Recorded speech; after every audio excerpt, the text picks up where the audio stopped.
Hey, this is Joey Factor from New Dilemma, and you're listening to The Concerts That Made Us.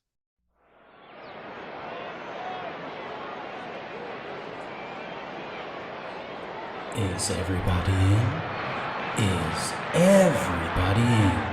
The show is about to begin.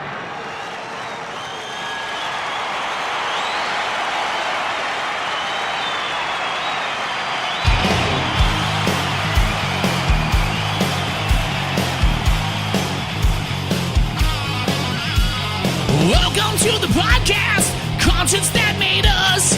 Interviews and stories, tales from the bus. We love taking you back to when it all went down. The greatest live shows and the cheering crowd sound. It's concerts, concerts that made us, concertsthatmadeus.com.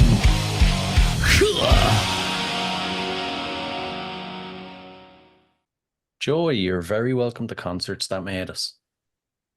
Oh, thanks for having us, man. Pleasure to be here. It's great to have you. Now, New Dilemma recently released the new EP, Toxic. Take us deeper into it if you can. Yeah, man. This time with Toxic, we really wanted to sort of dig a little deeper than usual.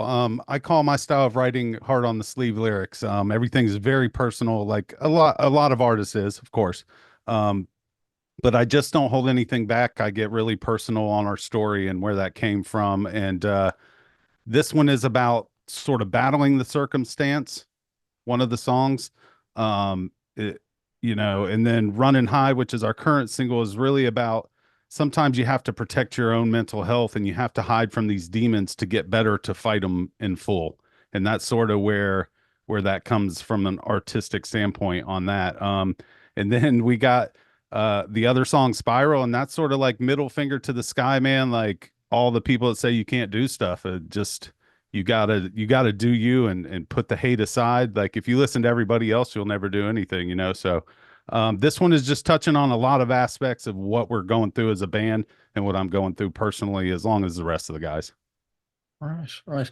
How do you feel about, some artists who say they don't like putting so much of themselves into their lyrics? I guess it's one of those to each his own things.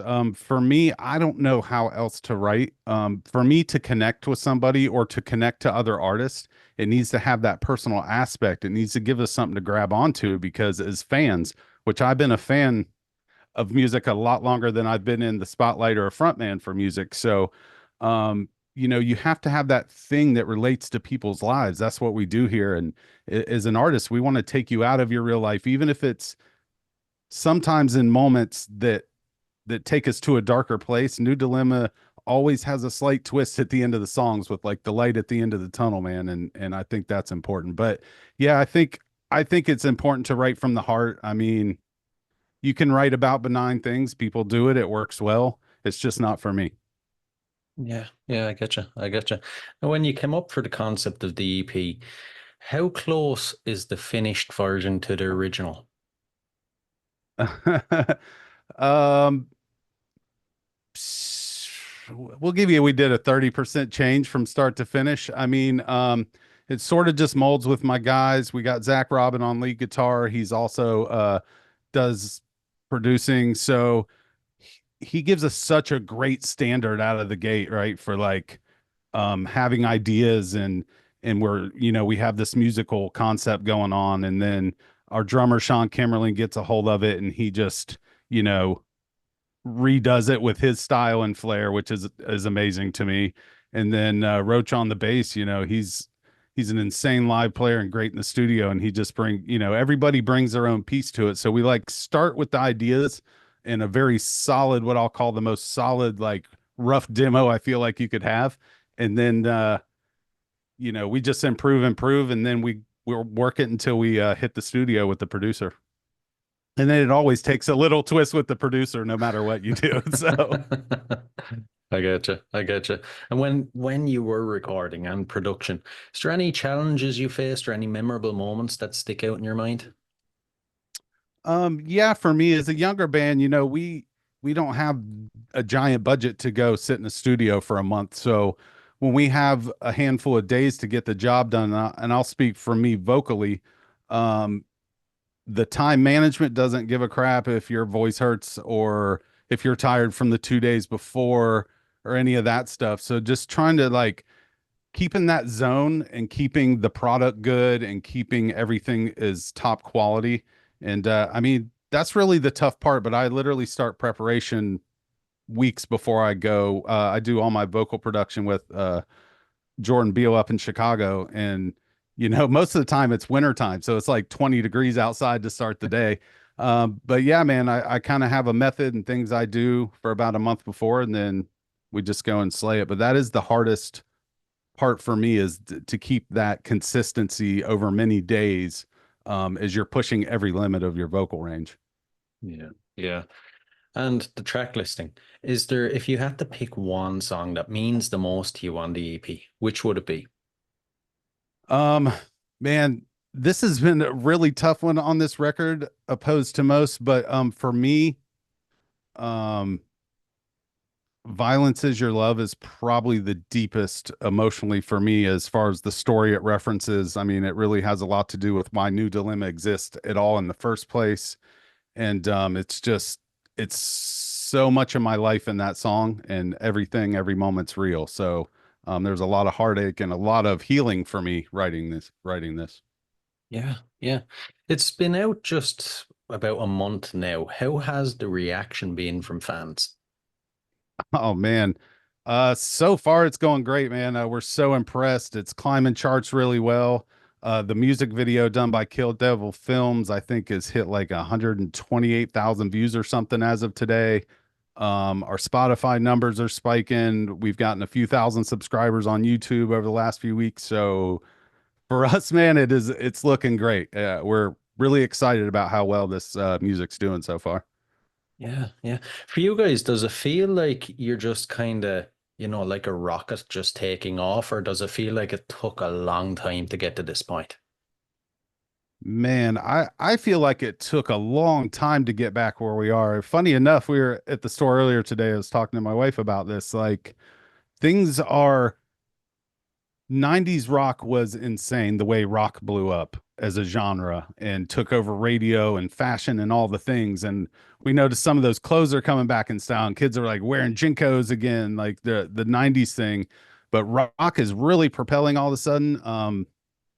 And I'm glad to be at where we're at as this is starting to take off. Like, I'm going to be honest, I wouldn't want to be a brand new band at the bottom, like just trying to figure it out. Um, but I think we're in a really good place as far as New Dilemma, like what level we're playing at, the shows, type of shows we're playing, and getting back on tour and all those things, man. I think we're in a great position for this new rock movement. Definitely, definitely. I'm glad you mentioned shows because the podcast is called Concerts That Made Us. So I have to ask you some concert related questions. Let's do First it. off, as a concert goer, what concerts would you say have made you? Oh man. So I had a lot of fun as a kid with my mom. She loved rock and roll. My first concert ever was Heart. Oh man. A guy, I'll never forget it. I don't know. I was like 9 years old or something. This guy screaming Barracuda, one of their famous songs. And he's just spraying beer spit all over the back of my head. Right. But I've never forgot that moment. And, Papa Roach is one of my personal biggest inspirations, Jacoby Shaddix. And, you know, for me, I saw them live when I was younger as well. And I was already doing band stuff then as well. And, man, and then you get hooked and you start seeing other bands in that live energy, man. You can't replace it. You can't catch it on a record. There's just some things that are just so vastly different between live and a record. It just Yeah. is. And I Yeah, love with live. Love it. I love to perform and I love live music, man. a band like Papa Roach, how do you think they compare to, seeing them as a kid to seeing them now? Do they still hold up in your opinion? Oh yeah, man. Jacoby is just, first of all, he works his ass off. I mean, he's in the gym at 5 in the morning. I mean, they also put the work in, and I'm sure it takes a little bit more effort than it once did. But man, these guys, you can go watch these live festivals they've done in the last year, and they're as insane as ever. I mean, they're just killing it. So yeah, man, I think they still got it. I mean, the comparison, and his writing, he's always progressed. He's kept up with the times. He's evolved with music, and he never cared what people said. He was going to do his art. And man, I carry that inspiration from him as well. Definitely. Definitely. Your local music scene then, is there, I don't want to say competition because there shouldn't be competition, but is there much other, bands fighting for the spotlight? I'm going to say yes, there is. We don't want it to be competitive. Unfortunately, it just always is a little bit. I mean, earlier this year, everything we did was Battle of the Band stuff to play bigger shows. And we played, I think, 3 weeks ago at the House of Blues Orlando. It was an amazing night, a packed house, and what a great night. And ended up being JRR supports us real well. We have a local radio station, 101.1 JRR out of Orlando.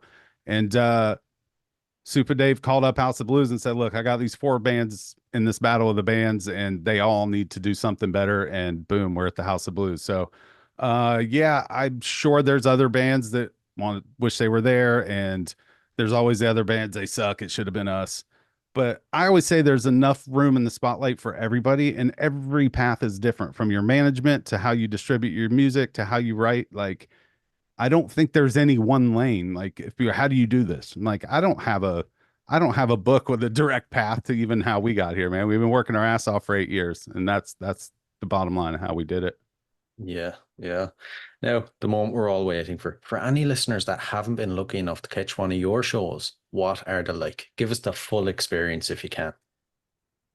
Man, we have a nice dramatic intro, and we come out with Always the End now, and it just slams out of the gate. New Dilemma can be a little bit deceiving from record to live on how heavy we come across. So I think it's a little bit of a shock always on that aspect. We bring the energy, man. We don't stop. Our bass player moves around more than almost any bass player I've ever seen in the history of bass players. And I'm not making it up. Go watch a video of New Dilemma. I'm not making this stuff up. And we just organically move across the stage. At the House of Blues, I'm jumped off the stage and I'm down on the rail with the fans. Like, we want to live that dream and live that energy. And the other thing is, when the crowd, people don't understand, when the crowd is giving it to you, you can feel that energy, and it's just the fuel we need to keep burning that. So, yeah, man, we don't stop. We're not a band where you're going to come see me. I don't even know. I use my mic stand for maybe like a half a song here and there. Like, we don't stop moving. Oh, man. Here's an interesting one I just thought of. The Joey on stage. How does he compare to the Joey in the 9 to 5 or the Joey in everyday life? Man, I bet my daughter would answer this one well for me. So let me give you just a little touch here on my life, and it's a little bit of why New Dilemma exists. So it's it's sort of a loaded question here, but and these songs reflected, I was a single dad for quite a while, and my daughter has special needs. That's why I gave it up when I was young, to be a dad.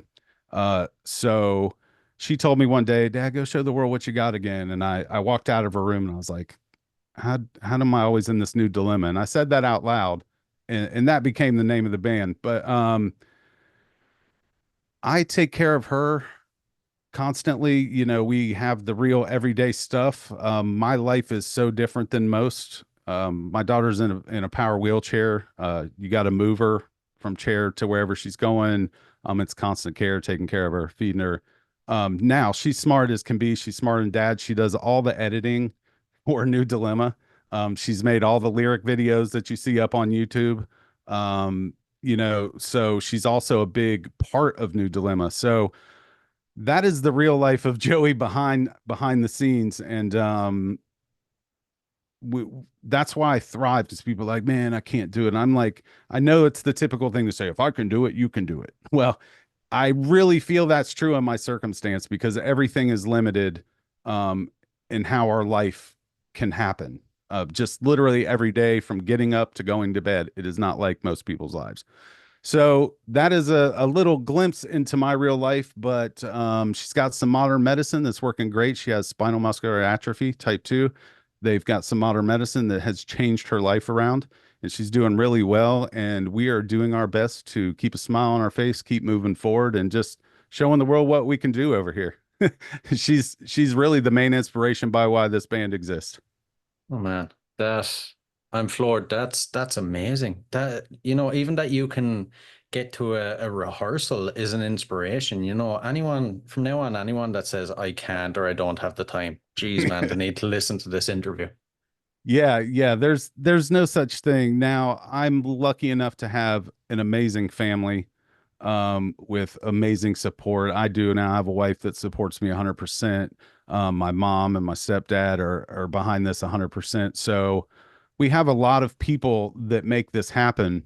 So yeah, I cannot just get a phone call and run out the door. Like my life has to be planned in some fashion, whether that shows or a tour or whatever it is we're doing. Everything is very, very, in line for us to make our life work. But on top of that, my wife, both our vehicles, she's been in 2 car wrecks in the last 7 weeks, and they totaled our Rogue.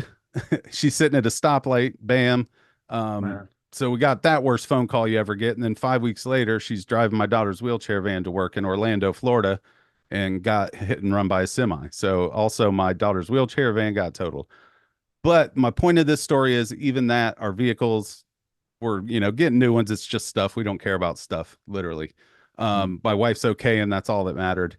And again, to the testament of I can't do it. Look, we lost both cars, and we've had an interesting life hand dealt. So again, man, that's my biggest thing. I want to be to the world is inspiration that you can get out there and do whatever the hell you want to do. Because if you have limits, you're the one putting them on yourself. Exactly. I don't exactly. care. If you want to argue it, I'll get back on any podcast. We can argue that one for anybody who wants to talk about it. I'm in. Oh man. And back to the shows. Out of Yes, all sir. the gigs, all the concerts you've played over your career, is there one that sits above the rest? It couldn't have got any better. Yes, actually 3 weeks ago, the House of Blues Orlando. We played that show when I was really young, a packed house, and it was like that dream show at that age. I was like 19, in this big venue at downtown Disney World in Orlando, Florida, sold out, and you're losing your mind. And I was always like, man, that was my best show then. And when I started this, I was like, okay, I'm a dad. I have all these things we just talked about. If I could just get back to that, if I could play that show, I would be done with my what ifs. And that was the truth. So 3 weeks ago, I literally met my what ifs with being in a band again. As I said, we're about coming up on 8 years of New Dilemma now, and we just did it 3 weeks ago. It took 8 years and a lot of hard work. We toured nationally with Cold, but that show emotionally, and it just meant so much to me. And man, everything else right now is a cherry on top. These conversations we get to have, and being on the radio around the country and charting, and I mean, living the dream right now, man. Yeah, exactly. Here's a fun one. If we take that question and flip it around, maybe in the early days, is there a show you would consider the worst, and how did you overcome it? Yeah, I actually, without a doubt, remember our worst experience for a venue, or it wasn't even really a venue. So we get a phone call, and hey, we'll pay you $500 if we were pretty big in the scene back then as well. We'll pay you $500, and back then, or 19, we're like, yeah, we're so in. So we go out to this place in Tavares, Florida. It's at this point, it was the middle of nowhere. Whether it's developed or not, I really haven't been back in that area. But we get there, and it's like 500 people, and I can't even describe the outfits. It was a scary place to be. We were very nervous, but we were glad that we were just the band. And if anybody, hey, we're just the band. So we go out, there's a tent set up with plywood, and it had been raining. There's mud everywhere. And even back then, we had decent gear. We didn't play in mud. And we start to get set up, and we get everything, and we start into the first song, I believe, and the cops show up, which we again go, we're just the band, we were hired to play here tonight. And we left. That is by far the worst experience and show probably ever still today. But yeah, that was from my young days.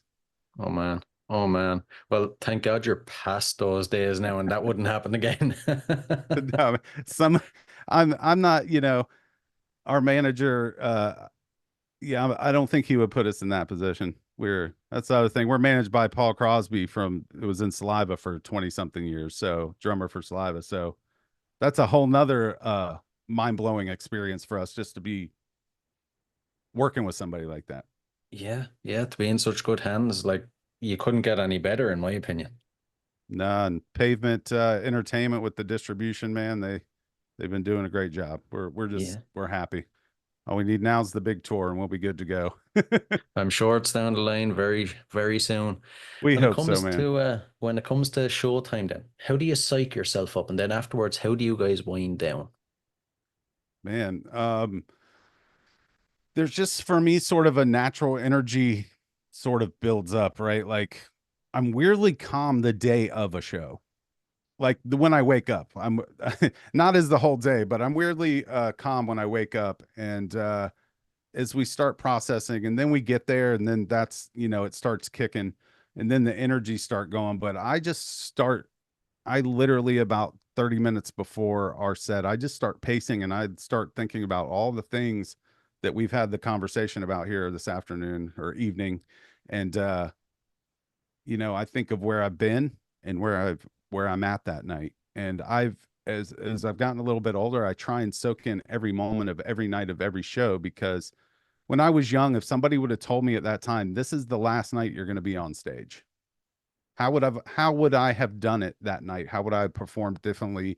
How much more work would I have put in? But so I take every show like that now, and I pace and I think about all the things we go through in life. And man, that just gets me excited to think of where we've been and where we are. And that's what I use. Yeah, yeah, I get you. I get you. When you think of, what's coming down the line, what are some goals you want to achieve? What's the next goal for you guys? Right now it's really just touring, hoping that all this good stuff and movement numbers, will help present some kind of bigger touring opportunities and, festival opportunities, of course. And I think right now, like, that's the only piece of this new dilemma puzzle that is not all the way in place, right? So I think if with what we're doing from a recording standpoint and social media and all this, I think we get out there and back that up with our live shows, which we think's the best part of us. I really think that that's going to be the overall game changer for the more upward shift. Yeah, yeah, I get you. I get you. When it comes to your fans, then maybe at shows, is there any interactions that always stick with you that mean the most to you? Yeah, honestly, when we were out touring with Cold, I was extremely surprised when we talk about my story briefly on stage. I was really surprised how many guys came to me and go, "Hey man, I'm a single dad." And I just kind of felt alone, and I didn't think there was anybody else that did that, because let's be honest, at least me growing up, you always heard about the mom being single moms. You don't hear the word single dad like you hear single mom, at least not where I'm from. So I think it was a really cool thing that happened once or twice, be one or two people in almost every city we played. So it's just neat that while that's not everything our music's about, that it's touching people's lives and it's meaning something, that they don't feel alone. And man, that's the game right there for me. Yeah. Because Yeah. also our drummer went through the same thing. He was a single dad. Unfortunately, his child's mother didn't even make it. She's passed away from her problems. And also our bass player was a single dad for many years because of an accident with his wife and daughter and young. So this band is also connected in a very different way emotionally, and where we're coming from with our music, man. And we're hoping that that's coming across to people. Without a doubt. Without a doubt. And before we dive into the last couple of questions, then future plans set in stone. What's next for the rest of you what's next for the rest of the year for you guys? Right now we're going to keep pushing these records and doing a couple one-off shows here and there while we work on touring opportunities that take a minute. We're already working on new music for the next I think we're going to be doing singles for a little bit after this. So we're already working on some new singles and getting those in place, and also some of that to shop around possibly to some bigger labels, get some better support, some bigger things. Payment is doing a great job. If that, we might be able to work something and work up the ladder, bigger stuff there. It's just about creating opportunity with who knows who at this point. But we just need that little extra boost behind us to like really send it next level.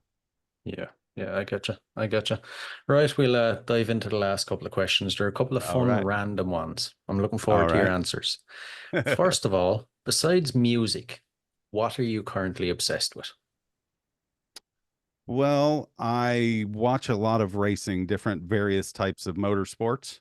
And I actually drove race cars for quite a while when I was younger. Yeah. Okay. First time I've heard that. But like literally from motocross to like literally, I just love competitive racing. It just, that's probably my little secret side. Okay. Odd one. If you got the chance to, be a race car driver or a rock star, which one is it? I'm still going rock star. I thought you'd say that. Yeah. Now, if I was a rock star, I might have a hobby race car. Let's not get it twisted. Very true. Man, I've been on stage since I was like 5. This is just something that's inside, and you can't put the fire out. I mean, as long as I didn't do it, I wish I was still doing it. So it's there forever. Yeah. And the next one, it's a bit odd. If you had to spend 24 hours locked in a room with any musician from history, who would it be? That's going to be Jacoby Shaddix for me, man. All day, every day. I'm sure my band members would have some radically cooler answers, maybe, but that's my guy. I'm hoping I do enough. I'm hoping he's eventually going to hear one of these interviews. I probably talked about it in like, 50 interviews across the last few years, right? I'm like, maybe he'll hear one. You'd never know. You might get a collaboration down the line. Yeah, right. And the final one, what is your go-to album? An album you constantly revisit? Oh man. I have so many, I forget which one that's off of. Of course, for me, it's a Papa Roach album, but it's one with the Leaders of Broken Heart. And honestly, I can't remember the one I can't remember the record title because it's been quite a while.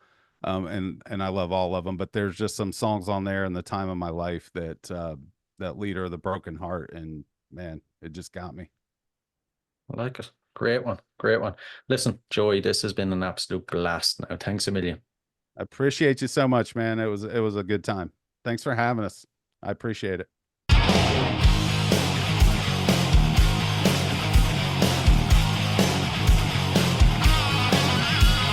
Welcome to the podcast, Conscience That Made Us. Interviews and stories, tales from the bus. We love taking you back to when it all went down. The greatest live shows and the cheering crowd sound. It's concerts that made us, concertsthatmadeus.com.